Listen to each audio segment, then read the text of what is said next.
নমস্কার।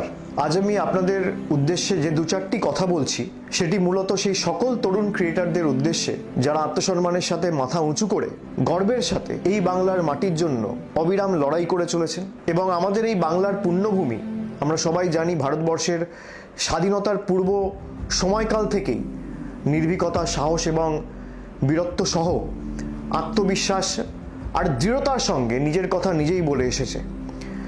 ব্রিটিশ সরকারের শাসন থেকে যখন সারা দেশের মানুষ সবাই মুক্তির পথ অনুসন্ধান করছিলেন, ঠিক তখনই এই বাংলার সংগ্রামী মাটির সন্তান সন্ততিরা ভারতবর্ষের জাগরণের দিশা দেখিয়েছিলেন সমগ্র দেশবাসীকে। বিশ্ববরেণ্য কবিগুরু রবীন্দ্রনাথ ঠাকুর, ভারত পথিক রাজা রামমোহন রায়, বীর সন্ন্যাসী স্বামী বিবেকানন্দ, পণ্ডিত ঈশ্বরচন্দ্র বিদ্যাসাগরের মতো মহামানবদের জন্ম দিয়েছে এই বাংলার মাটি, যারা জাতির আত্মাকে জাগিয়ে তুলেছিলেন, প্রতিবাদের ভাষা শিখিয়েছিলেন, সহমর্মিতা বোধ শিখিয়েছিলেন এবং তারা বাংলাকে বিশ্ব দরবারে পৌঁছে দিয়েছিলেন নিজেদের কর্মের মধ্যে, নিজেদের আত্মবলিদানের মাধ্যমে। বর্তমান সময়ে আমাদের লড়াইয়ের ময়দান হয়তো বদলেছে।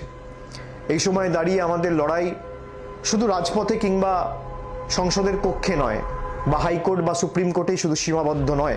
প্রতিটি মুহূর্তে আমাদের লড়াই চলছে মোবাইল স্ক্রিনে, সমাজ মাধ্যমে, ডিজিটাল দুনিয়ায়। সেখানে বাংলা বিরোধীরা, দিল্লির জমিদাররা, বাংলা ভাষা বিরোধীরা প্রতি মুহূর্তে ধারাবাহিকভাবে, ইচ্ছাকৃতভাবে মিথ্যাচার ছড়াচ্ছে, কুৎসা রটাচ্ছে, বাংলার নামে অপপ্রচার করছে। এবং শুধুমাত্র তাই নয়, বারে বারে ইচ্ছাকৃতভাবে এই পুণ্যভূমির বাংলার সম্মানকে কিভাবে নষ্ট করা যায় তার জন্য একাধিক প্রচেষ্টা দিনের পর দিন চালিয়ে যাচ্ছে।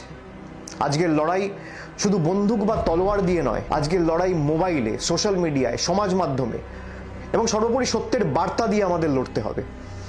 বাংলার আত্মসম্মান যারা প্রতিদিন নষ্ট করে বা আত্মসম্মানে যারা প্রতিদিন আঘাত করছে, যারা মিথ্যা ও ঘৃণার রাজনীতি ছড়াচ্ছে, সাম্প্রদায়িকতার বীজ বপন করছে, তাদের জবাব দিতে হবে তথ্য দিয়ে, পরিসংখ্যান দিয়ে, যুক্তি দিয়ে আর আত্মবিশ্বাসের সাথে বাংলার গৌরব দিয়ে। বাংলা বিরোধীরা এবং দিল্লির জমিদাররা তারা বাংলাকে শুধু অপমানিত করছে তাই নয়, দেশ তথা বিশ্ব দরবারে বাংলাকে ভুলভাবে উপস্থাপিত করছে। এই বাংলা বিরোধীরা বাংলার গৌরবকে নষ্ট করার প্রক্রিয়া চালাচ্ছে। যারা বাংলায় বসবাস করে না, বাংলা ভাষা জানে না, বাংলায় কথা বলতে জানে না, বাংলা পড়তে পারে না, যারা বাংলার হৃদস্পন্দনকে বোঝে না, তাদের বিরুদ্ধে আমাদের লড়তে হবে। এবং এই কারণেই আমি আজকে একটি বিশেষ উদ্যোগ চালু করছি, যার নাম হচ্ছে আমি বাংলার ডিজিটাল যোদ্ধা। এই ডিজিটাল যুগে জনগণের দ্বারা পরিচালিত এটি একটি বাহিনী বা একটা আর্মি বলা যেতে পারে। এমন এক বাহিনী যারা নতুন সৃষ্টিতে বিশ্বাস করেন, স্বপ্ন দেখতে ভালোবাসেন, যারা আমাদের মাতৃভূমি এই বাংলার কৃষ্টি সংস্কৃতি রক্ষার্থে সবসময় লড়াই করতে